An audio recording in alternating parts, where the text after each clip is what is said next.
I swear to tell the truth, the whole truth, and nothing but the truth. That's the oath we take before making testimony in court. But what do these words really mean? Well, they mean I promise to tell you what really happened. I promise to tell you everything about what happened, including all the details. And I promise to tell you only about the truth and not add any unrelated information to try to confuse or distract you. So there are three types of lies. They are lies of commission, lies of omission or keeping secrets, and lies of influence. Now let's take a look at how these lies destroy relationships.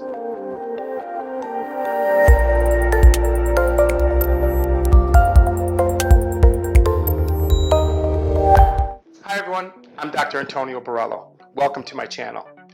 Today we're going to talk about rule number 18 of my top 20 dating and relationship rules, and that is, don't keep secrets. Breakups often begin with a person keeping a secret from their partner. And once one starts keeping secrets, where does it end?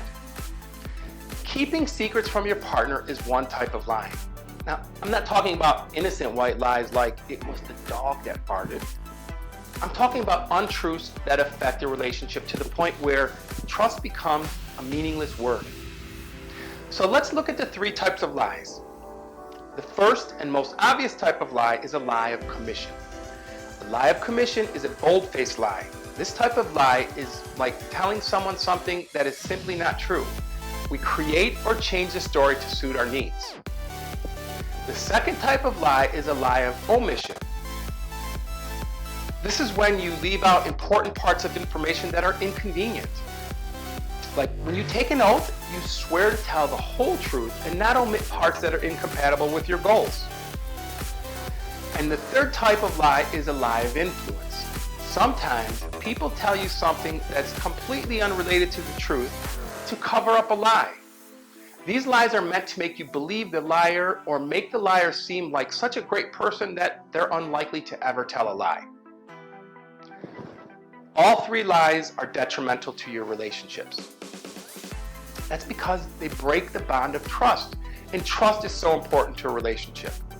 Trust is a crucial ingredient to a healthy relationship. It's the bond built through emotional intimacy and honesty.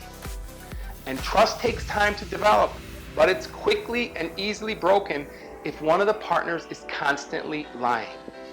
And without trust, our relationships fall apart quickly. And yeah, trust can be repaired, but it's not an easy thing to do.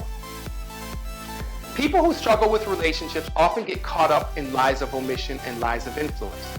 They say things like, well, what they don't know can't hurt them. That's simply an invitation to omit the truth under the guise of sparing another person pain. Yeah, there's a difference between keeping a secret, a lie of omission, and a bold-faced lie. But the purpose of both is to hide the truth. The end result is the same. You are in fact hiding important information that might change the outcome of your relationship. Omission is the same as lying if you withhold something relevant that the other person needs to know. For example, if you're in a committed relationship and you've cheated on your partner, but you don't tell your partner, well, then you're lying to them and cheating on them. Relationships carry the expectation of fidelity, and by omitting that important fact, you're lying to them. Keeping secrets from your partner puts you on a slippery slope. It's rare for a person that tells a first lie to never distort the truth again. The act of lying, especially if you get away with it, has a built-in mechanism for repetition. Often, a second lie follows soon after, and it's made just to cover up the first lie. And the ease with which a lie can be applied as a problem-solving tool is too seductive to resist. Once its usefulness has been experienced, the temptation to use it again and again as needed is just too powerful. And when it's practiced enough, the act of lying seems to become a sport for some people. They don't even know why they're lying anymore. They're making things up without any reason. Have you ever met anyone like that before? I have. If you want to be in a healthy, committed relationship, secrets are a dangerous practice. So, has your partner ever lied to you by omitting something? Or have you lied by keeping important details away from them? When you're trying to decide whether something you're saying or doing is a lie, you need to ask yourself this important question. Who benefits from the omission of the truth? And don't get caught up in the, if I only understood why he or she is saying that kind of self-talk.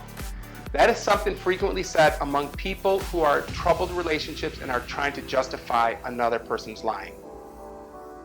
The problem with that thinking is that it leads one to believe that they can affect a change in the deceitful behavior if they only knew the reason for its existence. Yeah, don't go down that path. When a relationship is new and you are getting to know someone, sharing every detail of your sexual history might not be wise. Well, depending on that history. But as a relationship grows, couples become increasingly more comfortable with each other, and they develop trust as they share more and more of themselves. Feeling that you must hide aspects of your current life is a sign of problems with your relationship, if it's not too new. Are you hiding aspects of your life because you believe your partner will be judgmental? I mean, if it's early in the relationship, sharing intimate details of your fears, of your insecurities is understandable. That's because you haven't yet developed enough trust or feel safe enough to share, to be vulnerable, to be emotionally intimate. On the other hand, if you're doing things that are incongruent with your relationship, that's another story. That's more of a lie, period. Relationships are made of many components. People are willing to put up with various quirks in their partners simply to keep the relationship going. But if you're consistently made to feel uncomfortable or uneasy because you feel as if you can't trust your partner, then reevaluating your relationship might be wise. Being with a person you can't trust makes a healthy relationship impossible.